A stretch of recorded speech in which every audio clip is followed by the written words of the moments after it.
we have James's Suhr. Dun, dun, dun. And a beautiful guitar it is. Played it the other evening and yeah, I'm impressed with it. It's playing a bit high and there's a bit of crackle, intonation's not right, and it's got a bit of fret slap, which we will do the usual light touch attempt to iron it out. But you know, this is, got to say, a pretty fine beast, without a doubt. Beautifully made, and it does the job. Nice satin finish on the back of the neck, nice contoured, slimmed down heeled shape there. Bit of a cutaway on the back here, but you know, a fabulous guitar with a bit of bite, quite a nice bite from the bridge humbucker. Yeah, lovely guitar. No, can't fault it. But we're going to go through the process with it, and the reason why, and this is one of those things that somebody will say, well, if it's that good, why are you doing any setup work? You're just having a laugh, mate. And I've already done three guitars for this customer, and all three of them he's very, very happy with the changes. So I'm going to repeat the formula, if you'll forgive me for doing so. That's just how it is. I'm going to do what I do for this guitar as well as for the customer's other guitars. So we're going for the same playing action. We're going for the same precision fret leveled, precision fret leveling with the banana tool. And we're going to go through the process of sanding and polishing out the frets so that they are as even as possibly can be in the playing configuration, so that the fret slap is as little as possible. Anyway, so that's the thing. Now this has got a tusk nut on already, so I'm not going to, again with this one, like James's other ones, I'm going to leave the nut in place. So this is only, inverted commas, we're only going to focus on the fret work really, and setting up the tremolo nice and level. So we've got basically, I'm going to sneeze now, excuse me.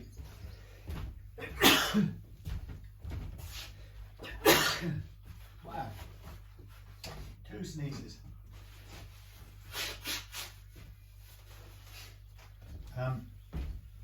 Yeah, so what I'm going to do is I'm going to set this, I'm going to set this to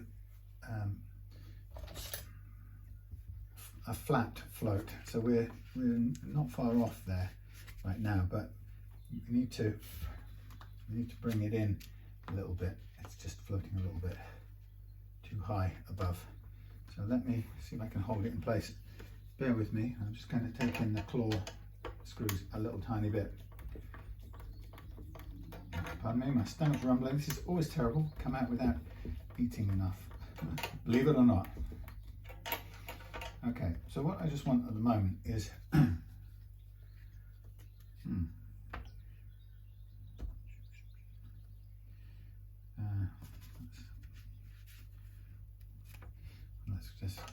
let's just get it horizontal, and then what I'll do is I'll block it with the sticky pad things then.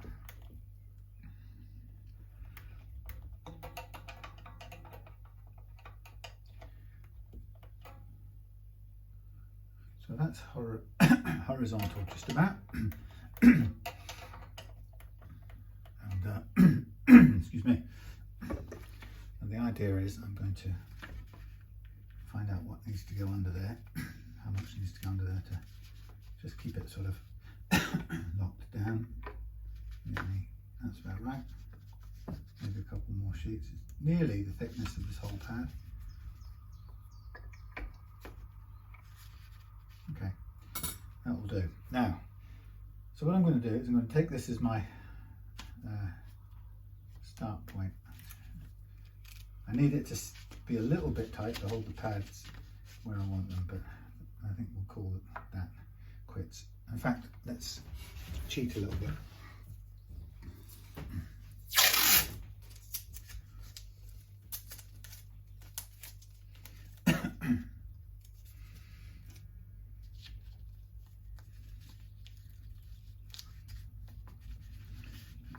that under there like so. And come along. That under there.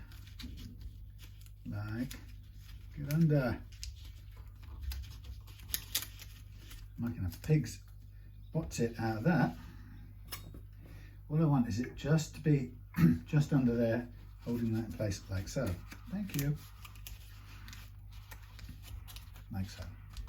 I could break that off, but it's nice to keep the pad the right size. Okay, that's level. So what I've got is, I've got too much relief. So I've measured it and it's 3/4 of a mil of relief. So the first thing I'm going to do is I'm going to reduce the relief. Let's get the tuning up to pitch.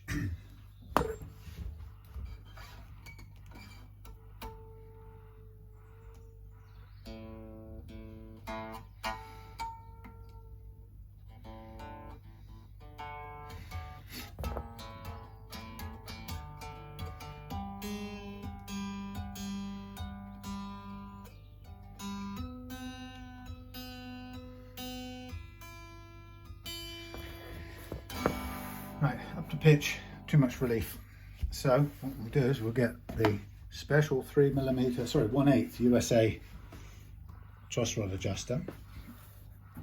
And when you have too much relief, this is what you do. You brace that in there, and you turn clockwise to flatten the neck out a little bit. So that tightens up the truss rod and counteracts the relief in the neck. So what I do now is I'm going to just check where my relief is sitting now. That's much less. I would say that's currently at about 0.2, which is a lot less.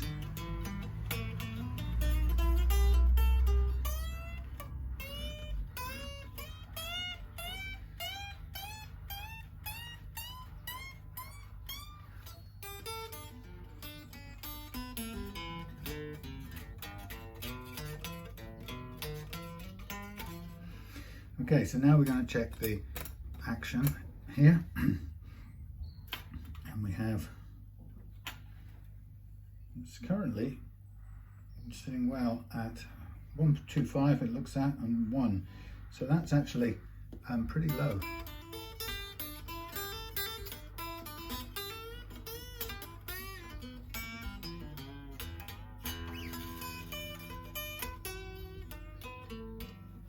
So I'm just having to think about this.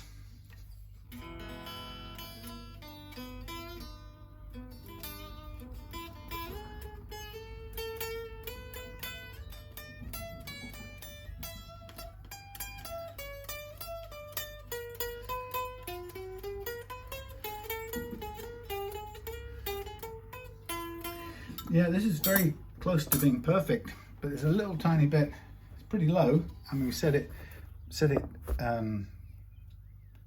what's the word, thingy, very challengingly low, but it's a little bit of fret sizzle in there. So what we can do is let's get the machine, automated thing, we can slack off the strings and we'll tune it back up afterwards. Slack the strings off, that will sit back, tremolo will sit back on the paper pads.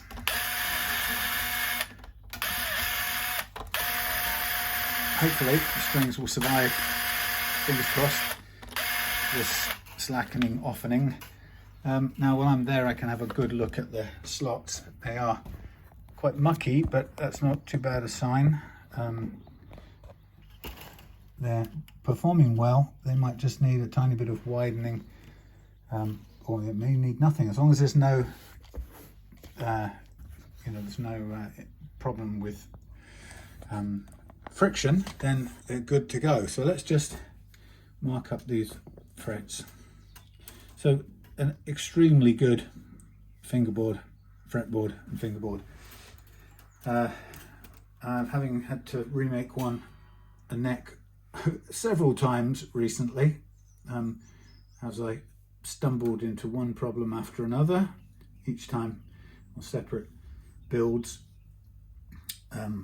What this shows me, this Suhr shows me what you can do with precision manufacturing. So, you know, the cutting and the preparing of your lumber and your materials, along with, you know, the skill of the manufacturing.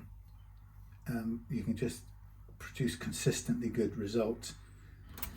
Whereas, you know, I'm buying a one-off piece of fingerboard or a one-off piece of maple and hoping that it will perform correctly what I'm trying to do. And unfortunately, I got all the way into hand making one just the other day, and the maple turned out to have a big dip in it.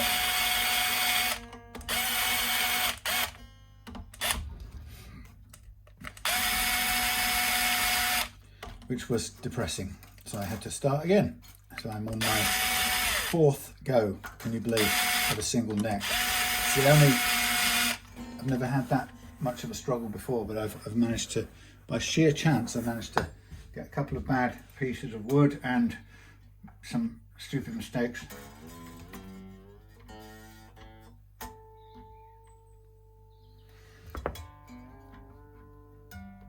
So live and learn.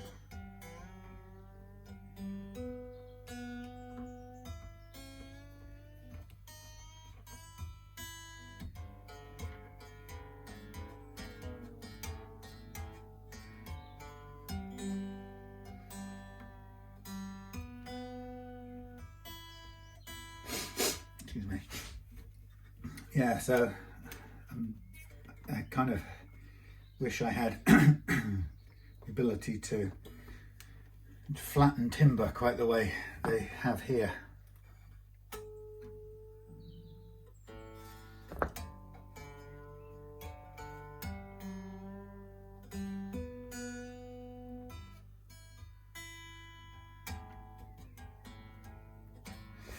One of the pieces of maple, the pieces of maple that I bought weren't actually flat, and so by the time this time round, I ended up having to replane them through my planer thicknesser, and I got them much flatter, but it cost me 2-3 mils, which is definitely not what you want.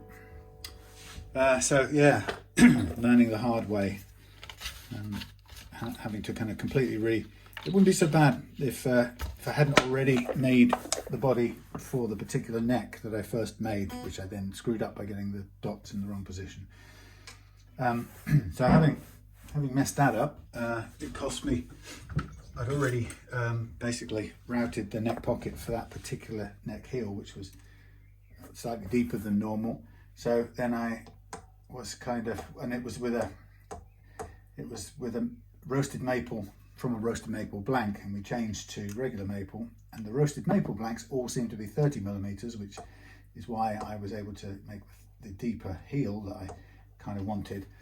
It allowed me to drop down on the headstock as well. So that sort of design then didn't work when I came to get regular maple, and the regular maple was basically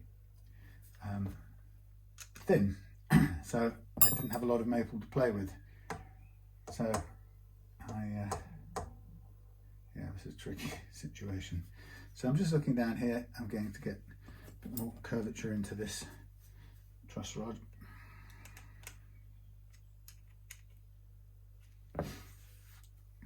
So I've got at 0.2, that's a reasonable amount of curvature, but it's certainly a lot less than 0.7. So the 0.75 this had relief before I adjusted. It makes a substantial difference in how it plays. It's amazing, the effect. Now, the funny part is that it is an action change, but I spend a lot of time repeating my advice not to consider the truss rod adjustment as a primary place to adjust your action. Your action should be adjusted down here first.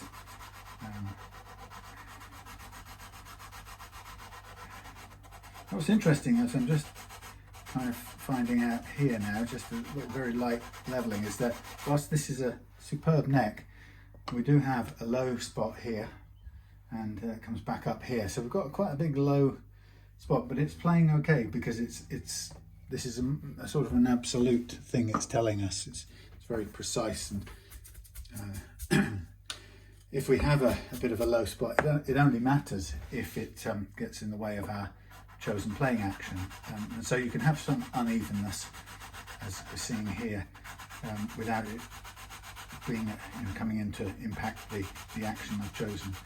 So just having a sort of feel my way over this low spot. I think I'll stop there for a minute. So despite this being a fab neck, we can see we're cutting, more, hardly any, none, practically none, tiny bit. There's a little low spot here where the string sits, but anyway, hardly any, a bit more, cutting, not so much, cutting, quite a lot. There's a high one, there's an okay one, and there's a low one. So just in the space of those three right at the end, we've got three different, see if we can see a better light. Okay, let's come back. So we've got a little bit of cutting, a bit more, more, sort of call that a little high, call that normal, call that a little bit, tiny bit high there, as you can see. Nothing much, and then low, and then very low. So those three there completely untouched, and then lowish, then normal, then normal, then normal, then normal, and right at the end, that one there, higher, normal, low. So three different things in three different frets,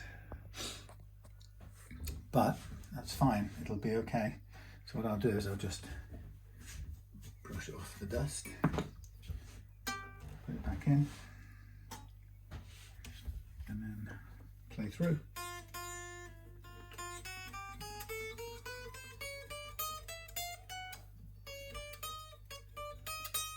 So we've got a little bit of sizzle, and this is a very low action that I've set, so I'm being very harsh. But it's sizzling because we're in a low spot there, and it means the frets of this side are a little bit higher until we get up here. But like I said, we are a fraction below the normal target. I'm just being pushy. So if we were to up this a little tiny bit, we could either do it, the action can change on either on the two posts, or we can do it individually. I prefer to do it individually so that we set each one where we want it. So that would be good. That's pretty much good. That's about right. That one comes up a little bit.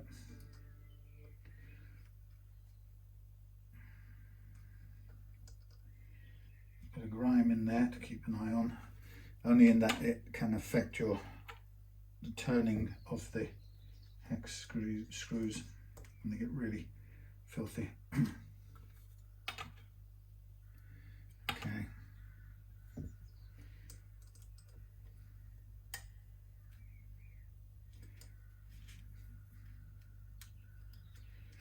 And a tiny bit with this one. Okay, and I'm sort of looking at taking a visual across the way they stand there. Now slightly detuned, so let's just tune it back.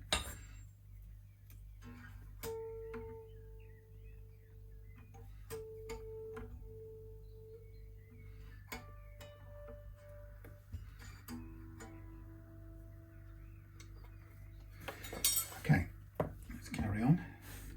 So we're now onto the B track, and we'll use the same calibration as the high E track. So just before I turned on the camera for this video, I was doing steam neck resetting over there. You can see in the background, probably over my shoulder, the poor old victim acoustic Yamaha locked into its torture instrument. So I'm testing out the claims made by particular Australian luthier who's very enthusiastic about that method as a way of recovering playability when a acoustic guitar gets to a certain age and its action starts to fold up. By the way, just on this, same pattern as before, low spot here, so it's consistent so far in both this section of the neck. which is quite common. It might not change.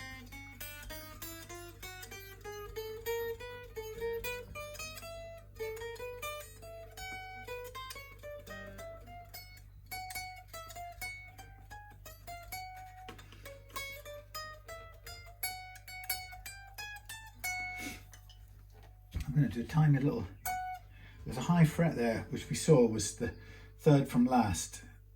Well, it's actually, now it's high. It was the third from last, now it's the fourth from last. It's a little bit high. So it's taken over from the 19th, I think. So I'm just going to do is I'm just going to concentrate on this end a little tiny bit with a tiny bit of downward pressure, just to free up that little squelch, which it will. Don't even have to test play it to know that it will. So now I'm going to calibrate for the G track. Yeah, so I'm doing the experiment with the steaming the neck. I'm very skeptical about it for all kinds of well-considered and long ruminated reasons. So not just because I decided on a dogmatic basis that I didn't like it, therefore I won't believe in it. Excuse me, having thought about it for a long time, my conclusion is I don't think it can really be effective. However, I don't doubt that it may deform backwards, reform the structure to maybe a little closer to where it was before, but whether or not that's permanent, or whether it can do it without doing any further damage to the rest of the guitar structure, I'm not confident it can. But I absolutely stand willing to be proven wrong. And if I am proved wrong, then fine, you know, I will hold my hand up and say this does work better than I thought it did.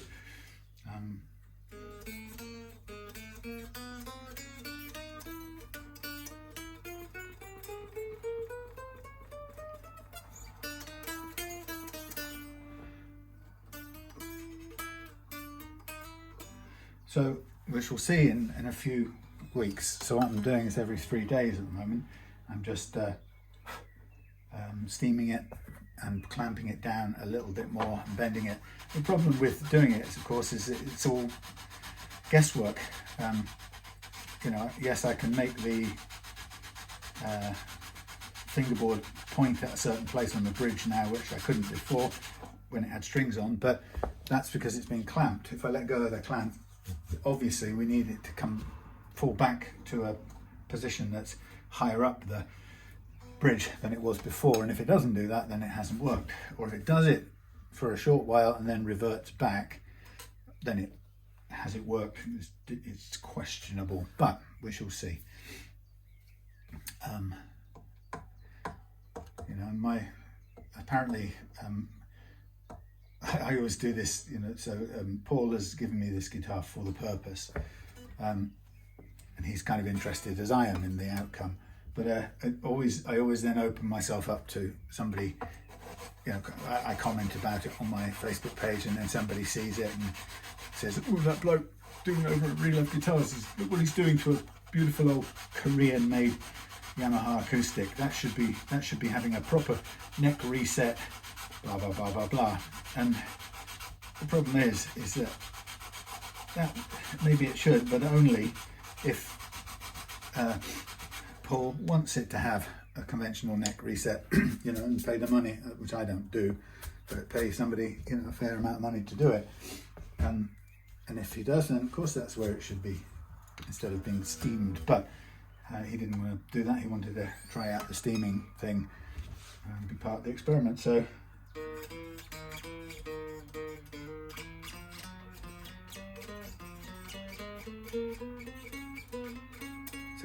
we're in the hole there, hence that little bit of zzz, zzz.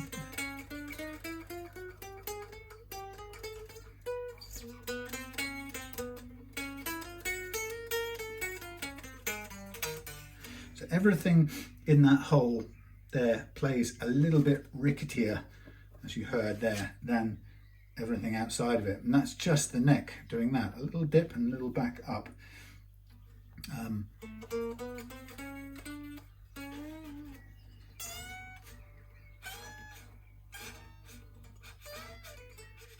Now, is it enough to cause or make it unpleasant? I don't think it is, but what I can always do is just give it a little bit of extra,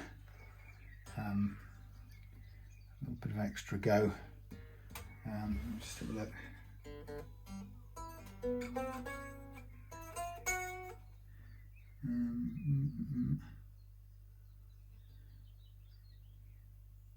I can't remember where I got to. Did I do the D? No, I think I just did the G. Let me see.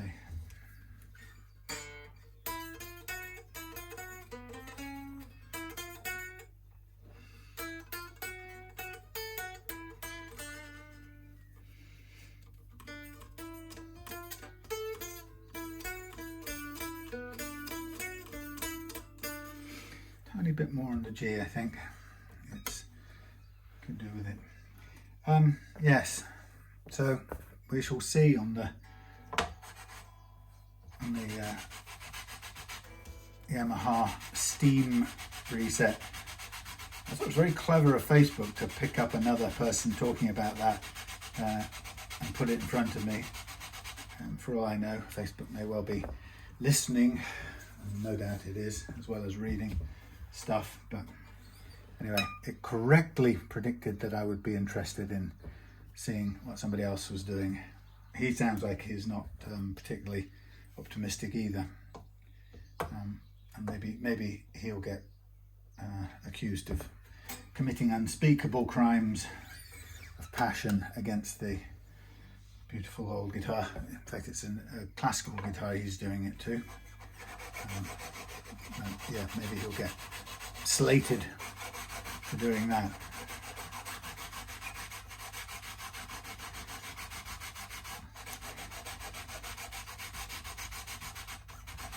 So let's see where the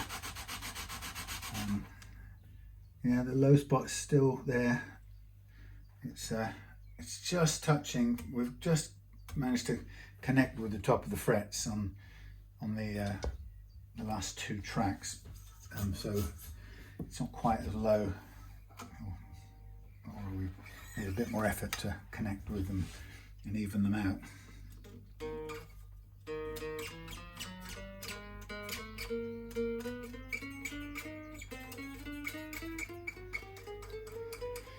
It's pretty good. Happy with that. Let's do the A track.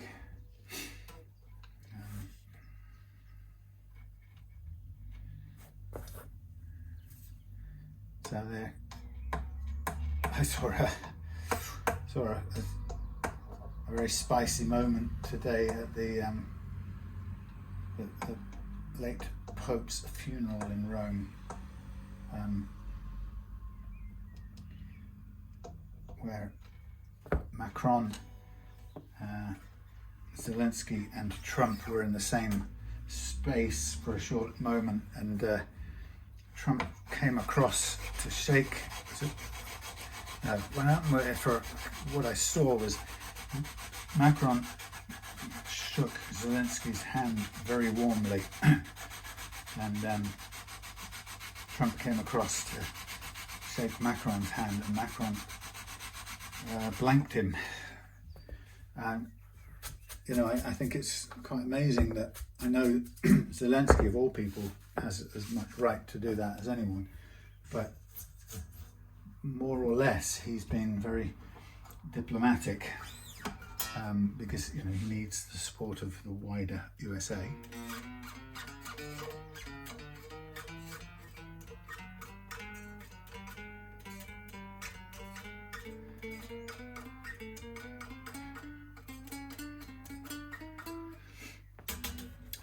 Yeah, he's got every right to be angry or unpleasant or, you know, blank Donald, but he doesn't. He does this amazing, he keeps holding out politeness as, you know, beyond your expectations, really. He pushes, you know, he goes that extra mile to be not obsequious, but, you know, respectful, even though could forgive him more than anybody if he took a swing at him. But it was very public rebuff by Macron, and you know, I know there'll be other people who say, look, you know, Europe has been terribly treated, or that NATO and Europe has been practically abandoned in this struggle with Russia. You know, leaving aside that, you know, all of these European countries should have been and should be spending more on defence. You know, and Trump was right in that, but not right in the way he's carried it out, because it's destroyed the alliance. Certainly pushed America out of it. Anyway.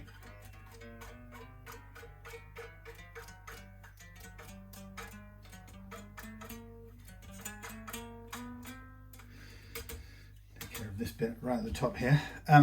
Yeah, so I tried to think, did I think that Macron should bite his tongue and, you know, put out his hand and play the game? And I'm not sure he should. I think, and I'm even actually not sure that Zelensky should have to either. You know, this is life and death for them. It's not a matter of, you know, playing to rump audiences and all this nonsense. So I don't know. I think I'm always, you know, the fact is, treating Donald Trump with all kinds of grovelly, Keir Starmer-y, you know, bowing down and flattering and all that stuff actually has made no positive difference at all. And actually, I would be I wouldn't want the concessions, inverted commas, that were on offer. Oh, let me just check the first fret action.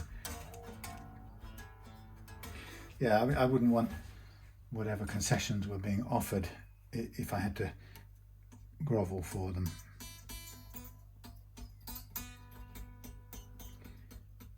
Well, this is interesting. These two strings, top two strings, perfect first fret action at the target, low action. This one, G, fractionally too low, but it'll play. It's about 0.2. These are too low, technically speaking. Well, they're lower than I would like them, and that's because we've lowered the action, full stop, and flattened the neck. So the question is can we make it work at, what is it, 0.2? Let's imagine it's about 0.2. Wow, this is an extensive book of whatnots.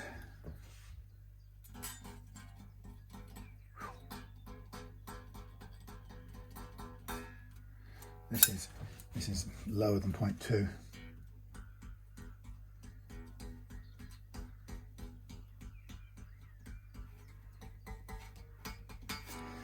Right, so that's a slight problem now because, well, is it?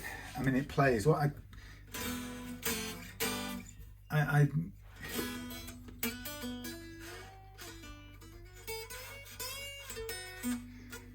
I'm slightly uncomfortable about an action being this low at the first fret.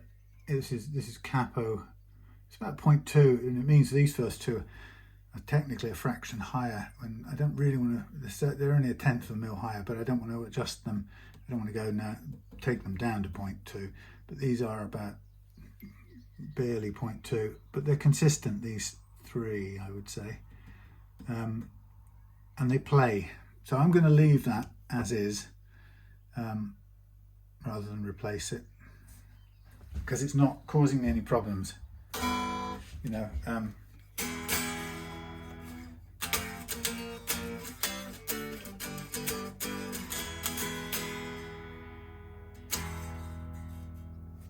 no, it's okay.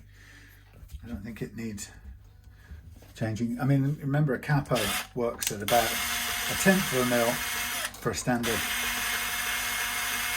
low setting. So I mean, the options are we could either replace it, raise it, give it a little boot underneath to lift it up, effectively a shim. But to be honest, it's playing, and I don't really want to. I don't think it's a problem. Go on the basis if it isn't. If I can't improve it the way it plays, don't necessarily change it out for no other reason. It would be, I would feel slightly more, slightly less itchy if it was a little bit higher, but that's just me. Now I can remove this paper here now, because when we change the strings over, all it means is that when I put the same string loading on, it will go back to where we were, so that's fine. And what I'm going to do is take out these strings, and they can become sacrificial strings for reuse in the leveling at some point when the guitar comes without strings. But they are short because they're designed, or they're fitted on locking tuners. That's always the downside. They only pretty much work again for another locking tuner setup, but they're worth keeping nearby. Okay, so what I'm going to do now is I'm going to recrown the frets. Boring, no zoom-ins or anything. James has seen this procedure on his other 3 so far, and he's got another one coming. I think a Matsumoku made in Japan Strat, which I think is coming over when he comes to get this one early next week. But so what we're going to do is we're going to recrown this. I'm annoyed, I left at home. I ordered and got some new brushes for cleaning up my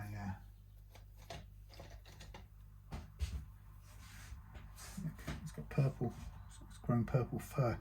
I had new brushes for cleaning these things. The recrowning file.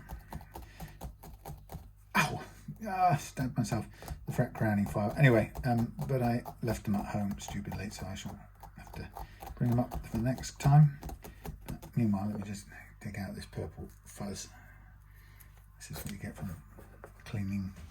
Clean. Should be right. Okay, so we are on, I would say, medium side of the tracks here. So I'm just going to crown wherever we've done any leveling. And there we are. So yes, you can imagine how thrilled I am to be remaking a neck for the 4th time. First time because the dots were out of place and it just didn't look right when I recovered it and put them in the right place.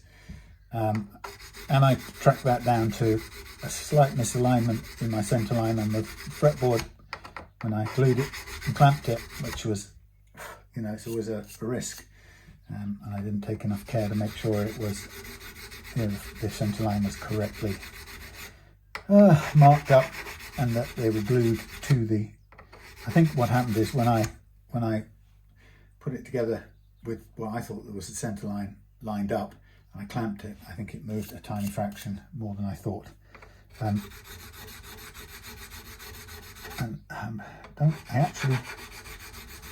can't even remember now. I thought I used little pins to peg it down. I used what do you call those little things?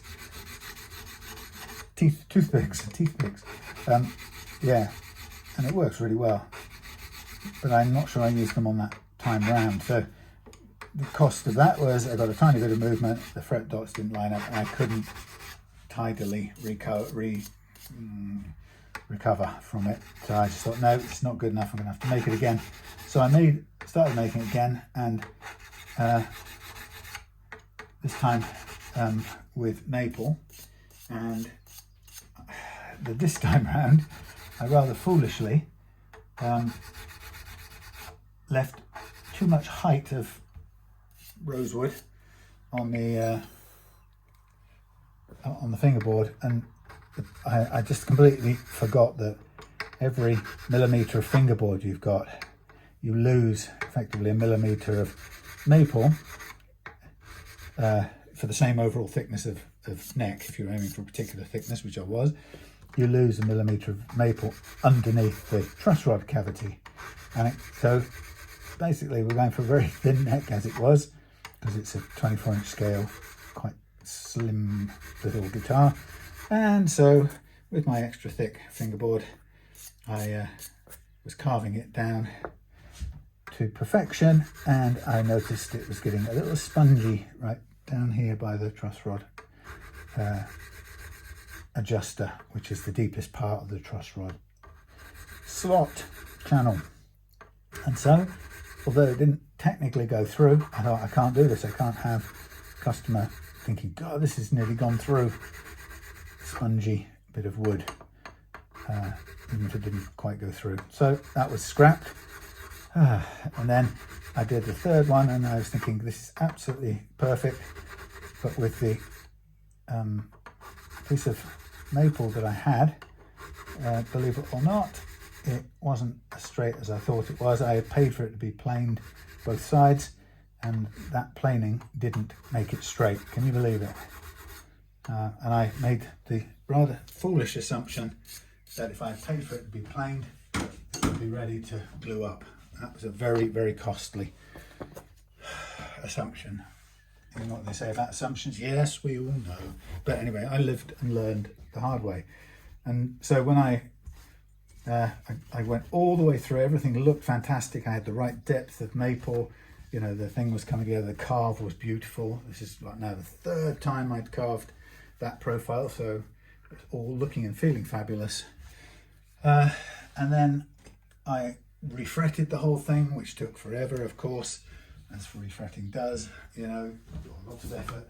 Refretted it, and then I came to a precision level, and I noticed there were 2 frets in what seemed to be quite a bad dip, and I looked at the amount of dip it was, and it was much greater than this, and so it became quite clear very quickly that there was literally a dip in the maple, and it wasn't flat. And so I'd glued on my truss rod, my fingerboard, my rosewood fingerboard, onto a piece of maple that had a dip right here, something like that. And that dip, I would have to take away so much metal from these brand new frets in order to kind of force a levelness across all the frets to make it playable. That I just couldn't. I just thought, no, I cannot do this. I'm not going to do it. So at the point of what I thought was nearly finishing, I scrapped that. I probably should do a whole kind of video about that neck and the number of times you can get it wrong. So now I'm on my 4th go, and I'm waiting for a new truss rod to arrive so I can fit that, glue and clamp, and then you know, obviously I'm checking like crazy that the neck this time, the maple itself, is as flat as possibly can be, and I think it is. But the problem is I've only got my own what they call that thing, Triton planer thicknesser. That's the only device I've got to use, and it's not really the perfect tool for getting a total flatness. It isn't bad, I've got to say, and I think I'm actually better. I think I've got it better. The wood is better than the planed wood they sent me, but of course I've lost millimeters, a couple of mil in total, nearly maybe 1.5, whatever. the point is I've lost some thickness, so now I have to compensate by adjusting the neck pocket, and so I've got a bit of remedial work to do to the body now to make it match up with this neck. It's just like almost to the point of saying to myself I just should start again, but I shouldn't, because I don't need to. Now what I'm just looking at here is I'm coming to the point where I need to get under here to get some contact cleaner in there. Now what I don't know is whether this overhanging fingerboard is going to stop me removing, because sometimes when you've got a big pickup here you can't move backwards any further.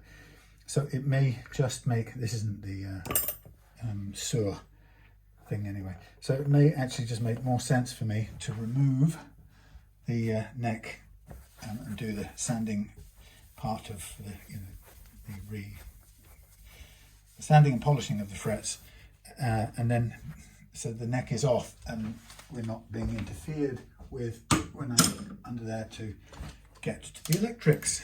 It's just a sort of thinking a little bit up front. So let us do that. Fairly short and slender front one. I was looking for short screws the other day and I really struggled. These are slightly shorter, these Suhr ones, but I could only find one or two sets, or one set of quite expensive short ones. So almost nobody seems to retail them. Okay, so that's there. Just gently flip them over so I can work on this separately. 31st of October 2019, very nice.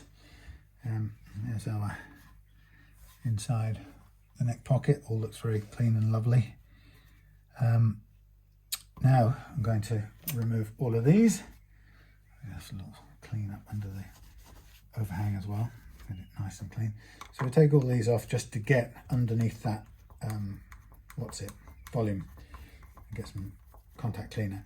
So the only real way, if you've got a crackly pot, the only real way to clean it is you can spray some contact cleaner on it, which I'm going to, but the only real way to clean it up is to, once you've done that, is to kind of rotate it lots, because the contacts, the metal strips or the foil strip or whatever it is in the potentiometer just gets grimy, and maybe it picks up oil or grease from the air or whatever, and bits stick to it, and it just needs the surfaces to be dragged past each other enough to clear the track. So a bit of the cleaner helps, but almost nothing is better than just sitting there doing that for half an hour.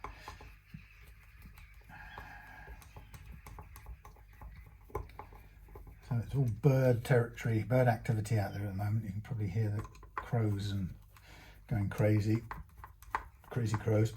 I've got my swallows. I did a bit of research today to find out whether they were swifts or swallows, but I'm pretty certain they're swallows. There's one down there. I think he's got a partner, or she has got a partner, and together they're making a nest. But at the moment, I've only seen one of them on the nest at night time. They're usually not on the nest during the day, unless the babies until the eggs hatch. But to begin with, they're just out and about feeding. Let's have a quick look. Nicely done, all very neat and sweet with a nice 10 position switch. Okay, so here I'm going to shoot some stuff into this one. It's very difficult to get into a pot anyway, so I'm going to fire some in this way. Turn this around. I'm protecting the finish. It should be fine, but I just want to catch if anything drips off there, I want to catch it. Like so. That's the rubbishest spray can in the world. Let's try this. I don't know if it'll be even the right thing. But it won't be. Oh, maybe. Yeah, maybe. Okay. Thank you. I just shot my armpit with that.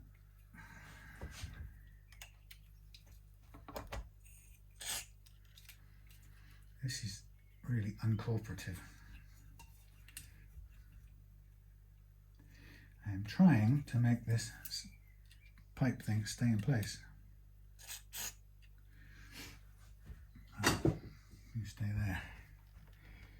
So I'm just keeping that covered up.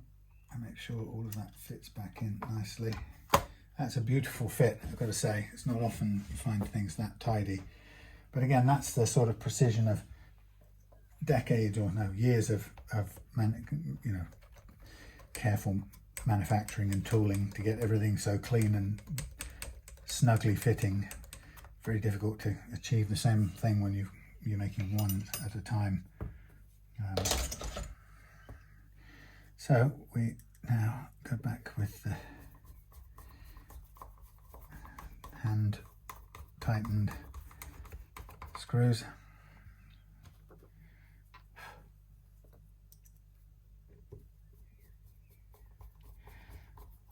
Having learned the hard way a long time ago, make sure you always support the screws as you're starting to put them in.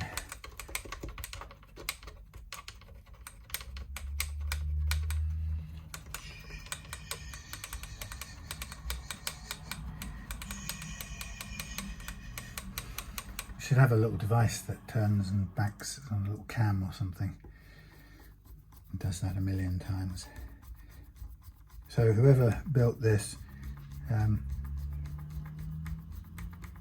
2019, somebody drew a little, I don't know, a little cat or a Playboy bunny, cat. It's got sticky out ears. Could be a bunny, could be a cat. Yeah, their little trademark JR. And somebody called Saland, maybe, I don't know. Anyhow,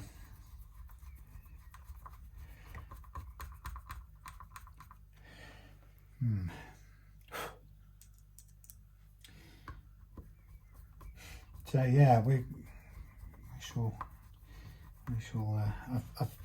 Over the last couple of days, I've seen a few people report in depth on what the basic demands or the basic requirements of the so-called peace plan for supposedly to ensure peace. The one that Russia doesn't even sound any interest in, but even the one that Trump has proposed, presumably through Steve Witkoff, who seems to be intent on giving the Russians anything they want, basically everything they started out demanding. But the requirements of it, only to get a ceasefire, not even peace or any other kind of security for Ukraine, it demands not only the giving up of all of the conquered, invaded territories, including Crimea, but also the other 4 oblasts that have been invaded, but also the rest of them that haven't been invaded, the rest of those 4 oblasts. So, which when you stop and think about it, also represents about 1.5 million human beings being handed over to live as Russians in Zaporizhia and Kherson and Kharkiv. No, not Kharkiv. But yeah, anyway, just it's a complete capitulation, and have no army to defend itself in future. Not be allowed to join NATO. Not, Zelensky must go, blah, blah, blah. It's just this whole pile of utterly unacceptable. I mean, it's like completely defeat and stripping down and flaying of a defeated nation. And that's literally what they set out to get by invading. And I find it really just incredible that anyone can look at that proposed set of things and say that is in some way a settlement. I'm afraid, I know you Americans who love Donald Trump would not like to hear me say this, but that is all this is America giving Vladimir Putin exactly everything he set out to get by invading Ukraine. I don't see how any reasonable human being could argue anything else because it's there in factual reality. And there's not even a guarantee. The only guarantee from America is, oh well, since we'll be running your, oh that's the other one. Yes, you will give us the nuclear power plant and we will run it, and because we will be running it, and the Russians and Americans will be mining in Ukraine, and because Americans will be there, Russia probably won't do anything bad again. That's forcing somebody to concede complete defeat, and that's just it's just stripping. It's kind of pillage. It really is. It's joining together with another bully nation to share the spoils of a weaker, and frankly, a victim of being invaded. It's just. There is nothing that anyone can ever argue in comments on this place or this YouTube or anywhere else in the world. There is no coherent argument that anyone has and can ever make to me about why that is morally, ethically, spiritually, human futurely an acceptable outcome. There's just no way at all you could argue that. There's no argument you can make.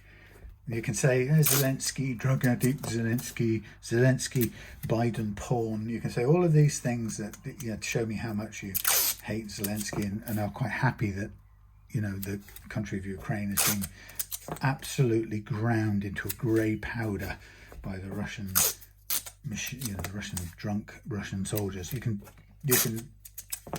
can spend all your time trying to justify, come up with reasons why it's okay that Russia's criminal army can destroy this whole land in front of it. Everything that anyone ever worked for, just destroy it, absolutely raze it to the ground. But nothing you could say, I'm afraid, makes that destruction acceptable. It's all it is there's nothing else to it. It is a war of invasion, a war of destruction. Just stay up there, would you? A war of destruction, and there's no justification, or there's no way to legitimize it. So, and yet people do, and the people who will make a comment here about, I wish you'd shut up talking about politics, you don't know anything, we saved you in World War II, or whatever, angry comment comes back. Not even those comments make a coherent argument why it's okay for Russia to invade a sovereign country. Unless you're going to argue that which some people do, they take the Putin line and go, well, it's never a proper country really, and it was given by Stalin to somebody, or Stalin this, or Ivan the Grizzly did that, or something. And before you know it, the only argument people can make is that they're the same as Putin's. It's not a real country and it doesn't deserve to exist independently. Well, there you go. You are then Peskov, you aren't any different. So I'm sorry, I can't live in your reality. It was a sovereign country, is a sovereign country, and the world has looked away while another country has broken every norm of civilized international relations and waged a war of invasion and aggression against the sovereign country. And like I say, you can insult me and be aggressive all day long if you like, but you can't change that fact that if we go to a textbook of any renown and ask, is Ukraine considered a sovereign country and therefore entitled to peaceful coexistence with its neighbours who don't invade it? The answer will be, whether you like it or not, yes, it is. And then all you can then do is go, well, I don't agree with that. I think it's wrong. I think Putin should have well, that's fine. It's just a point of view you hold. And because you hold that point of view, you think the destruction of this country and all its culture and thousands of its young people and old people and children, you think the destruction of all of them is worth it because you happen to have chosen to believe a set of stories. It's not. It just doesn't add up, I'm afraid. It doesn't count for reality and factual reality, which is that this is by the standards of sane international dealings. It is a sovereign country and is entitled not to be invaded. So that's the end of that. And then, you know, the question comes is, well, what do you do then?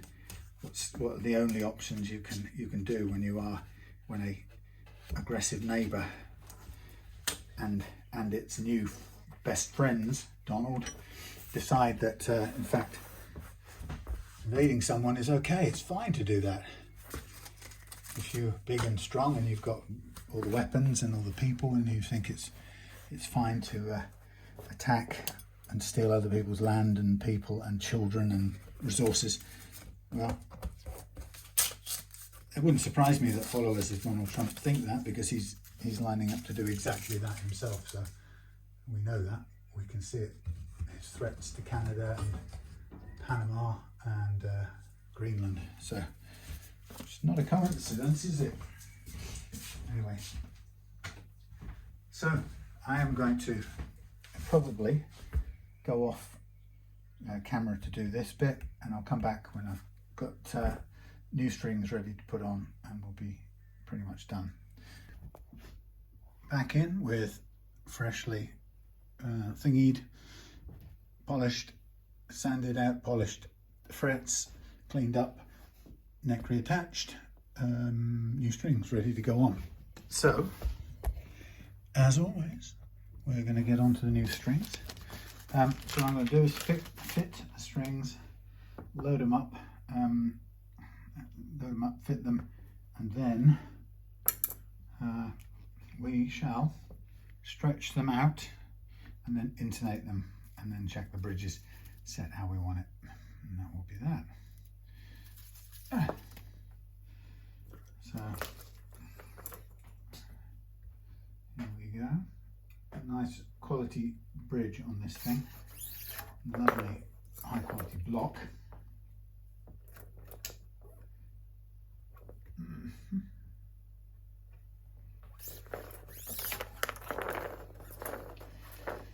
So what is it today? Saturday, isn't it? So tomorrow I've got more things to do. So quite a lot of my time at the moment is focused on getting back to where I was with the blasted, the fourth, and once I get up to that, then be back to normal. But it is a bit of a 8 steps back on 3 to the side type of deals, really, and it's all I can do to remain positive about it. I've got a few things lining up and some refret coming in and a few other bits and bobs. So enough to keep me busy. Let's see where we are. Okay, in good visibility. So first one, let's line up all the holes first of all. That makes it easier.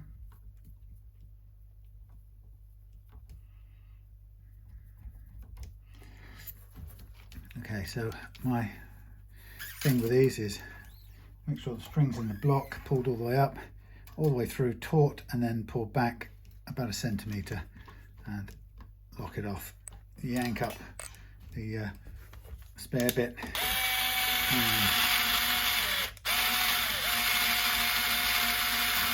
Wind it on. Now that puts a little bit of a loop onto the thingy. Where is my cutters? Yeah, it puts a loop onto there, but that loop is not defeating the object of having a locking tuner. That loop gives you a bit of slacking and undoing room if you need to.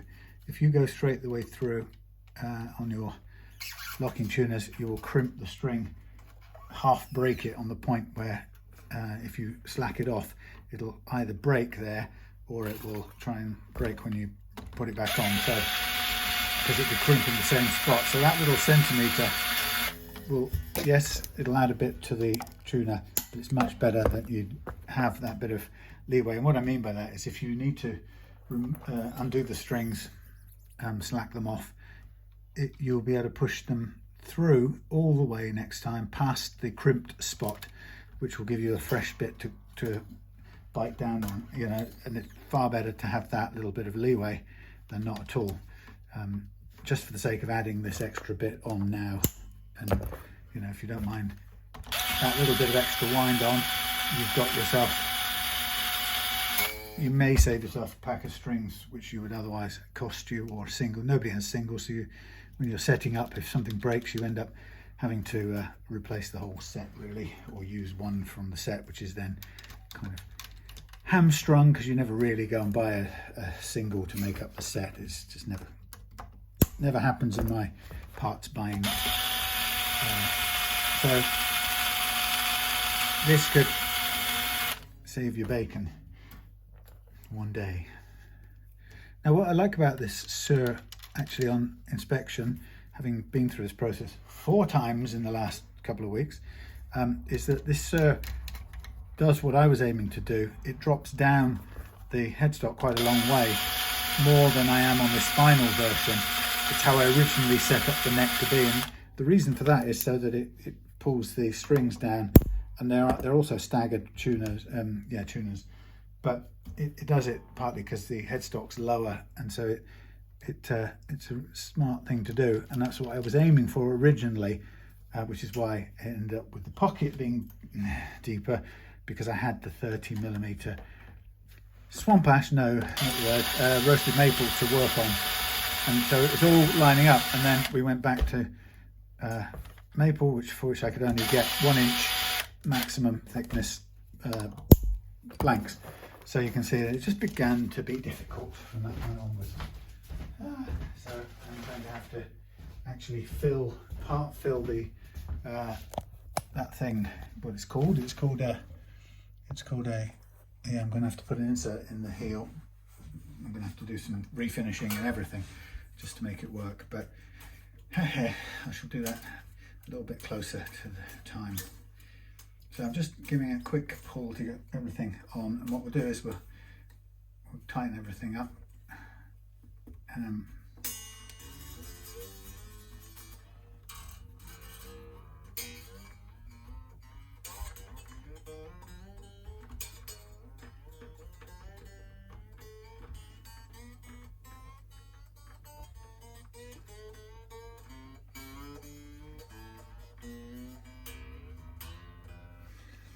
That was just random, see where we get.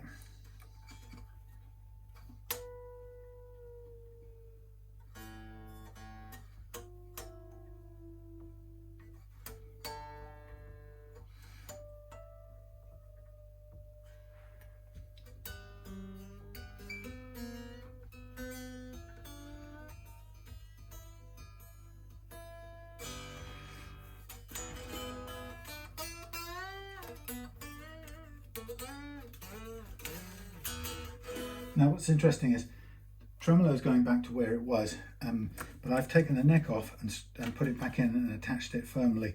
So sometimes you find that the whole thing can change when you do that. Now this hasn't, but you'd be amazed how sometimes you can pull about 1mm in from a neck that looked like it was already firmly in place, because you never know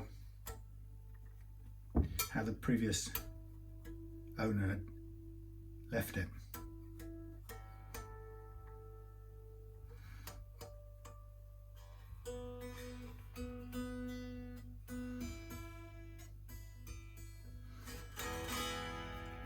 Sweet. Okay, so the stretching thing, like before, grab hold, push and pull. Now this is obviously going to be pulling the tremolo plate up and down with it, but it still achieves the stretching business. And what we'll do is we'll then, once we've got it stable, we'll check the tuning stable, then we'll check the intonation. So it's all good stuff.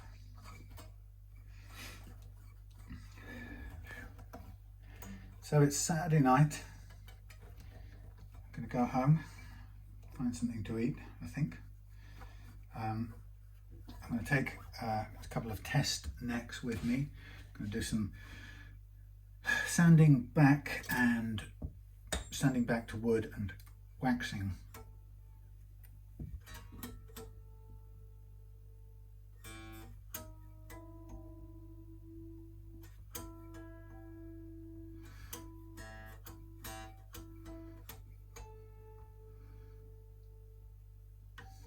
Now this is a bit tricky actually, because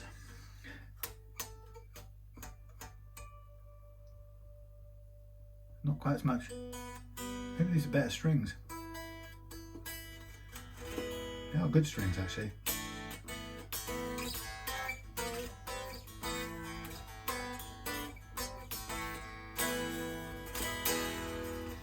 Yeah, I mean that's funny because pulling those strings didn't stretch out half as much as before.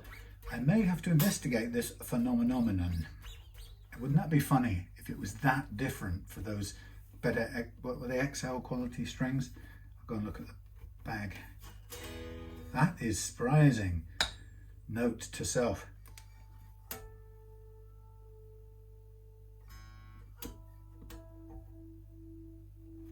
Can't be possible. Could be.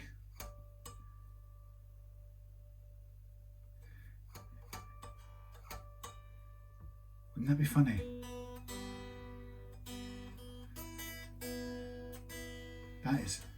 That is astonishing. Things you discover. Right, let's just do the intonation and we'll be done on this bit. But yeah, oh, God blimey.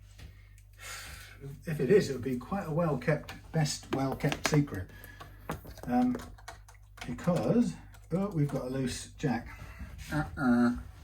Loose jack in the white check-in line, white zone. This won't go around there, will it? Maybe not. No, it won't. So that's no good. Why didn't I ever have one that did that? No, I can't. I haven't got one that fits, so I have to do it manually, which isn't the best. No, my box spanner won't do it because that won't fit either. I'm just going to gently push this in and keep that still. Blimey, that is really loose. Ew.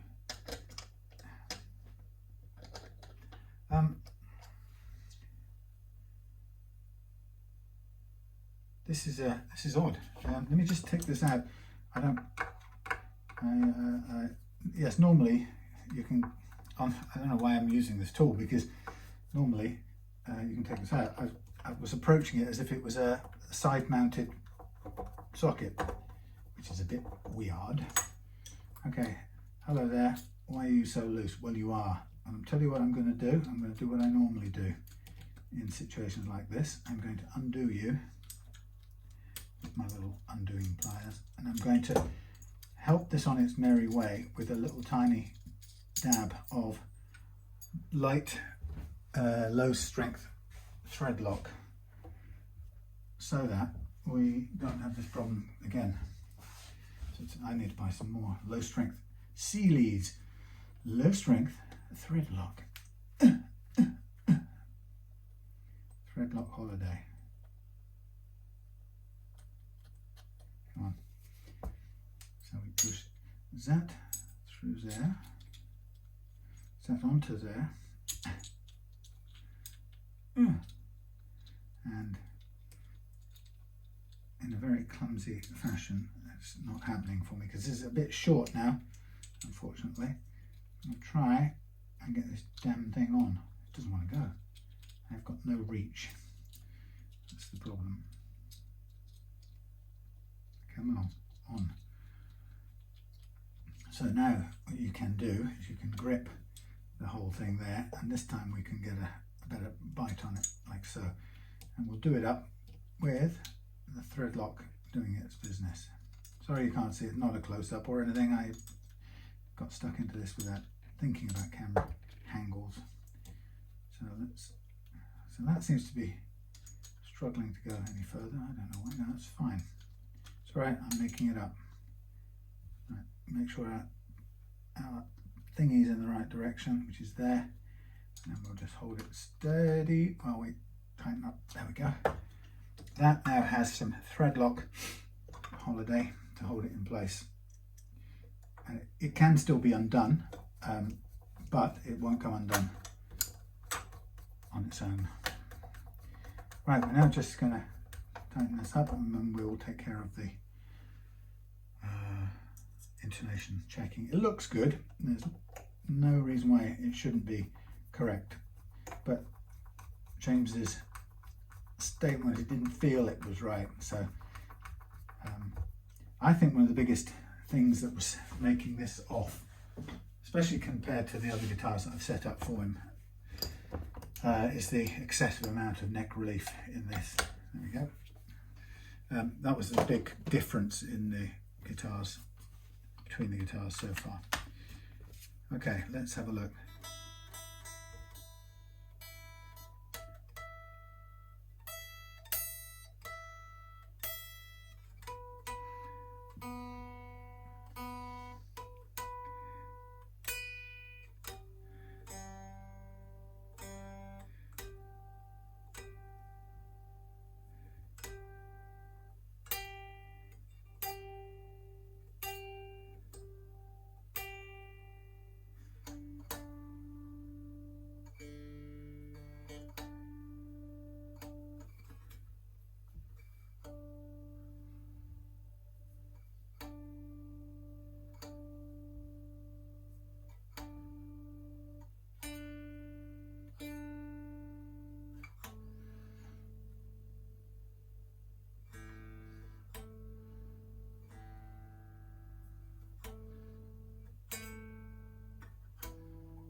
A bit too short, come back a bit on the low E, but really most everything else is in very good shape. So where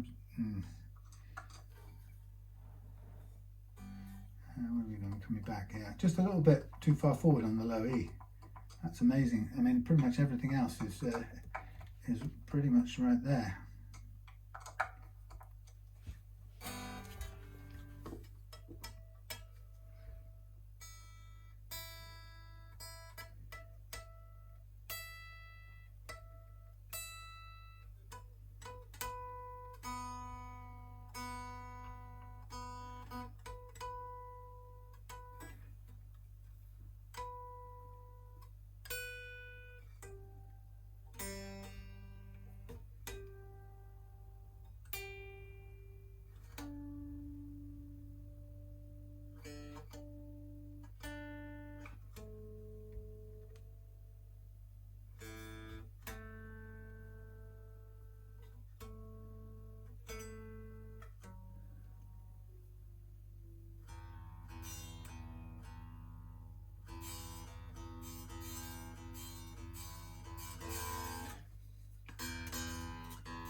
Oh, come on, don't do this to me. Play properly.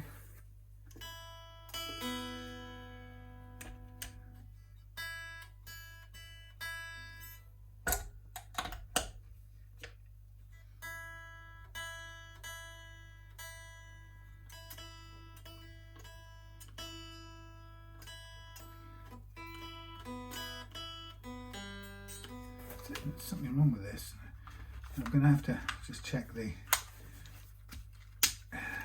thing in a minute. Just Make sure you're actually working.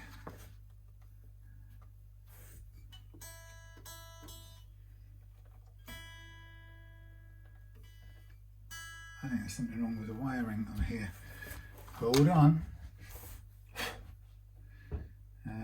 Right, just bear with me, please. Just hold on. Hold the line for a moment.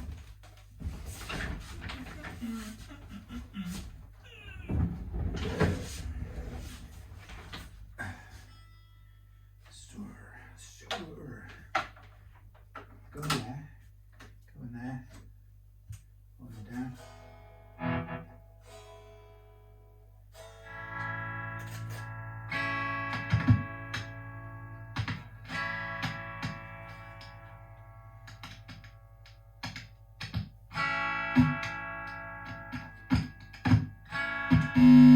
Oh dear, oh dear, oh dear. Suhr. That's why. That's not good, is it, Mr. Suhr?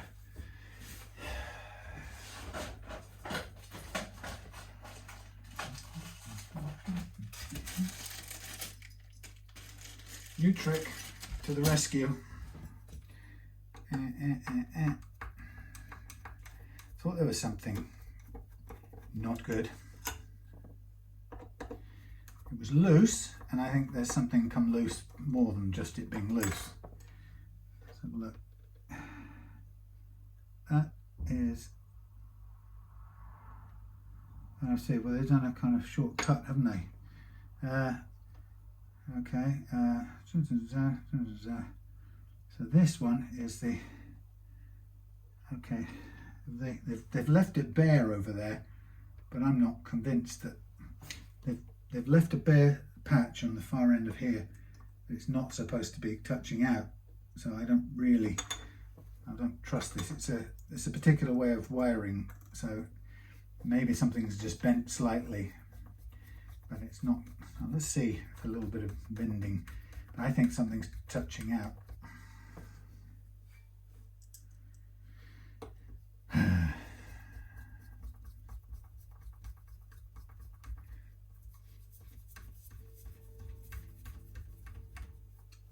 Just try it again.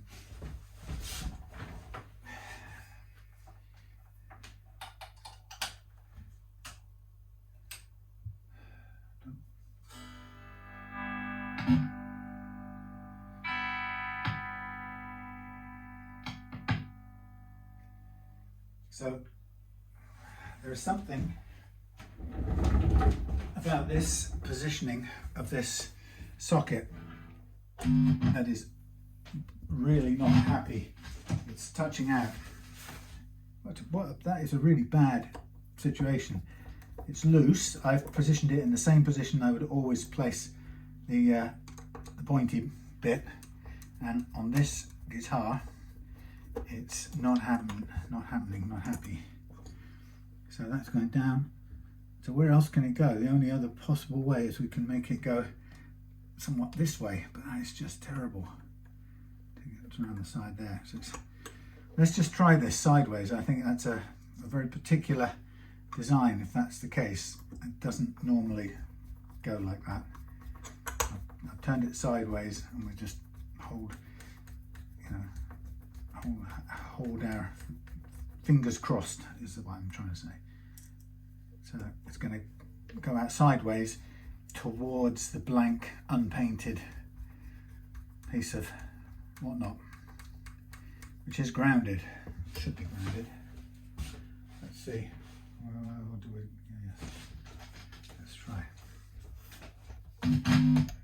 Now you see, it doesn't want to go that way because it's not got room. This is stupid. Oh, Suhr. Now, what am I going to do to solve this? It's a particular cutesy little bit of soldering they've done here, which it's a double. They've just used the sheathing of this wire, so it doesn't like going that way. It's going down there and it's touching out on this. So it's got to be pointing down here. We can't do it sideways. There's not enough room. That will do to there. Let's try it slightly on the side. Not much choice. Try it slightly on the side. Well, it will go in by the looks of it.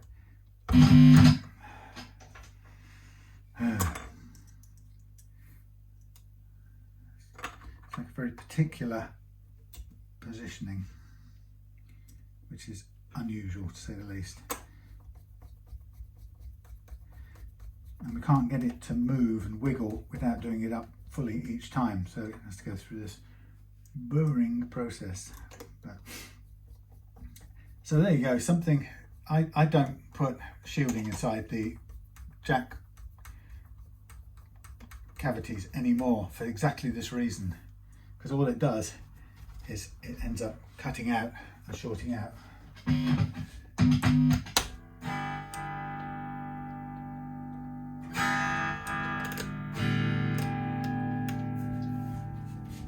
Right, so that has solved it, but in an unusual and less than ideal.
You know what? I don't like this arrangement. It's asking for trouble.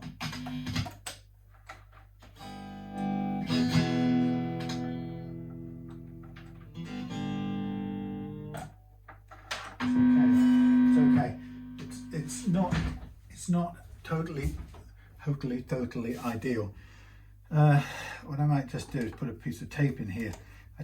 I'm not going to replace its little wiring system with with a brand new what's it, because it's not really the socket, it's the fact that they've shielded the bleeding cavity, which is guaranteed, almost guaranteed. So that's tipping sideways. I'm going to put a little bit of tape in there so that we can avoid. Where did I have some tape kicking about? Here's some. That's going out to there. I think it's right down the bottom and it's kicking out sideways. I think it's getting in the way. So that's kicking out sideways in the bottom there. That's right down in the corner. I'm going to go right down to there. Come on. Right down into there, into the bottom, up to there, and we'll snip that bit off. Dearie me.